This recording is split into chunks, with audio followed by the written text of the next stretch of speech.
लेकिन जहां मुसलमानों की हुकूमत भी ना हो, थोड़े से रहते हो, किसी और की हुकूमत हो, और वहां कोई बंदा इनके नबी की शान में गुस्ताखी करे और जिंदा बच के दिखाए। अस्सलाम वालेकुम वरहमतुल्लाहि ताला वबरकातुहू।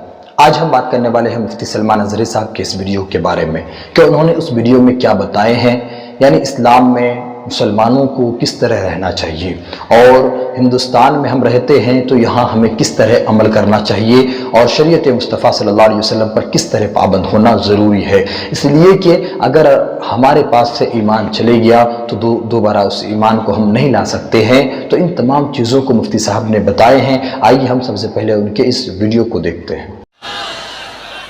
तो इसीलिए मैं कहता हूं, बाहर का टेम्परेचर देख करके कोई हमें हल्का भी ना समझ ले।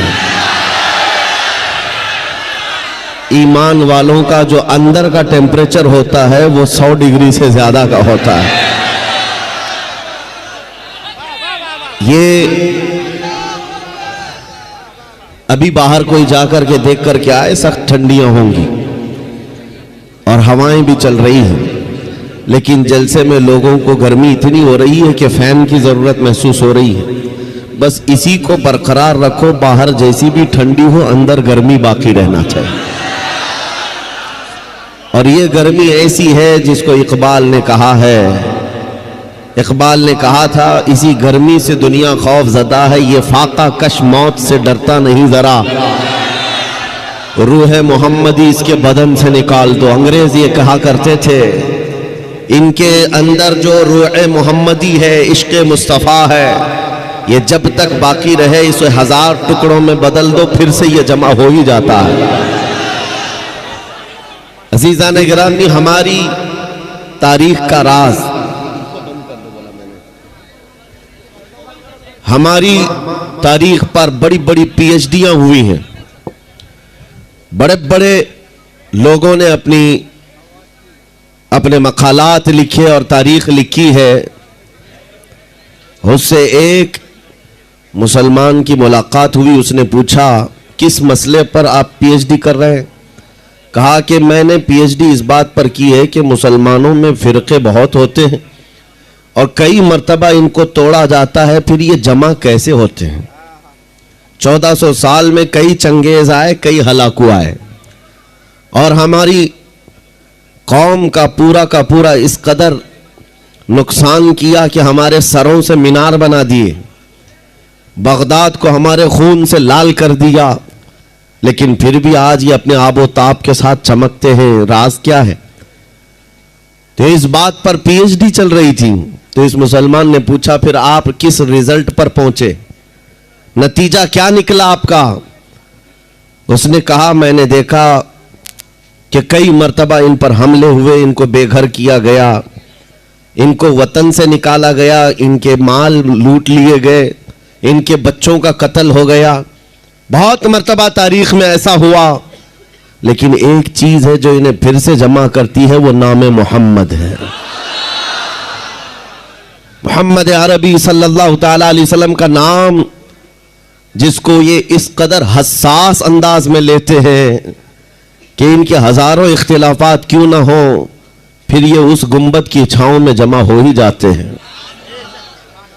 और यही बात अभी अभी अमेरिका के एक बहुत बड़े स्पोर्टमैन जो था, खिलाड़ी था, और वो एथिस्ट था, यानी जिसका कोई धर्म ही नहीं, लेकिन इस्लाम में आया।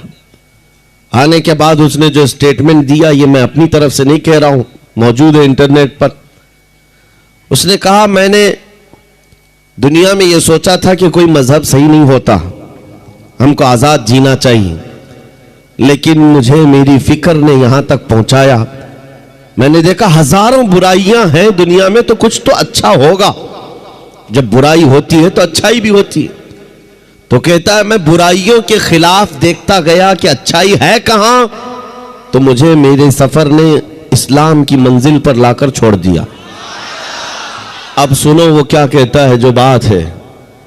उसने हंस करके एक स्टेटमेंट दिया था कि मुसलमान बड़े गरीब होते हैं, बहुत सारी जगहों पर ये अनएजुकेटेड भी हैं।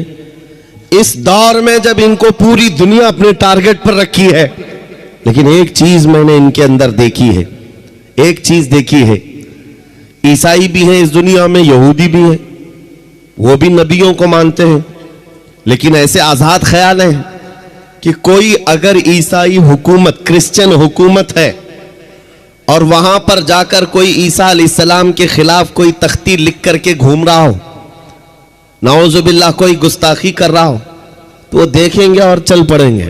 कहा कि ये फ्रीडम है, फ्रीडम ऑफ एक्सप्रेशन है, फ्रीडम ऑफ स्पीच है।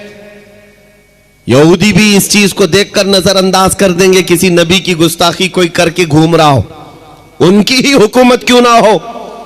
लेकिन वही स्पोर्टमैन जो है वो कहता है कि ये इन सब के साथ ऐसा है, लेकिन जहां मुसलमानों की हुकूमत भी ना हो, थोड़े से रहते हो, किसी और की हुकूमत हो, और वहां कोई बंदा इनके नबी की शान में गुस्ताखी करे और जिंदा बच के दिखाए। ये मेरी बात नहीं, ये मशहूर आदमी कह रहा है अमेरिका का, जहां थोड़े से मुसलमान भी रहते हो और फिर इनके नबी पाक की शान में गुस्ताखी करके वो आजाद घूमता हो, ऐसा पॉसिबल नहीं है। गुस्ताखी करने वाले कर जाते हैं, लेकिन जिंदगी भर मुंह छुपा कर जीना पड़ता है। कई ऐसे बड़े बड़े आए कुत्ते और मुंह छुपाकर पूरी जिंदगी गुजार कर चले गए।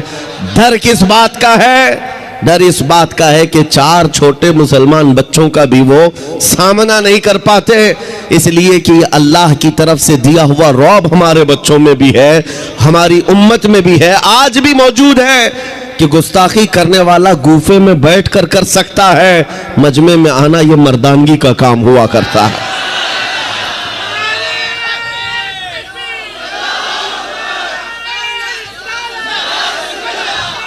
अल्लाह करीम ये जज्बा हमेशा सलामत रखे। जो सेंसिटिव और जो हसासपन कौम मुस्लिम के अंदर है नबी पाक सल्लल्लाहु अलैहि वसल्लम को लेकर, उस वक्त तक मैं नाउमीद नहीं हूं, मायूस नहीं हूं। हम बिखर गए हैं, मुंतशिर हो गए हैं, हमें पता है हमारे पास असबाब की कमी है, जगह जगह हमें पकड़कर मारा भी जाता है, सब कुछ है, लेकिन जब तक दौलत इश्क मुस्तफा साथ है, पूरी दुनिया मिलकर तुम्हारा पत्ता नहीं उखाड़ सकेगी। तो जैसा कि आपने मुफ्ती सलमान अज़हरी साहब की इस वीडियो को आपने सुना कि किस तरह वो मुसलमानों को एक इस्लाम की तरफ और बिलखुसूस नबी पाक सल्लल्लाहु अलैहि वसल्लम से मोहब्बत करना और गुनाहों से बचना, ख़ासुल ख़ास जो जुआबाजी है, जो शराब नोशी है, जो ताश के पत्ते हैं, इन तमाम चीज़ों से हमें दूर रहना चाहिए। इसलिए कि हम इस्लाम में हैं, हमारी शरीयत इस बात की हमें इजाज़त नहीं देती है और हमें ज़िंदगी जो गुजारना है वो सिर्फ़ रसूलुल्लाह सल्लल्लाहु अलैहि वसल्लम की नामूस के लिए, हुजूर की ज़ात के लिए हम अपनी ज़िंदगी को गुजारें और आखिर में हमारा हाल ये हो कि हमारी मौत जब आए तो वह ईमान की हालत पर हो। तो उम्मीद करते हैं कि आपको इस वीडियो से कुछ ना कुछ समझ में आए हो, तो आप इस वीडियो को ज़रूर शेयर कीजिए और आप मेरे इस वीडियो में ज़रूर एक कमेंट कीजिए और आप मेरे इस चैनल को ज़रूर सब्सक्राइब करें इसी तरह और वीडियोस जानने के लिए। अस्सलामु अलैकुम व रहमतुल्लाहि ताला व बरकातहू।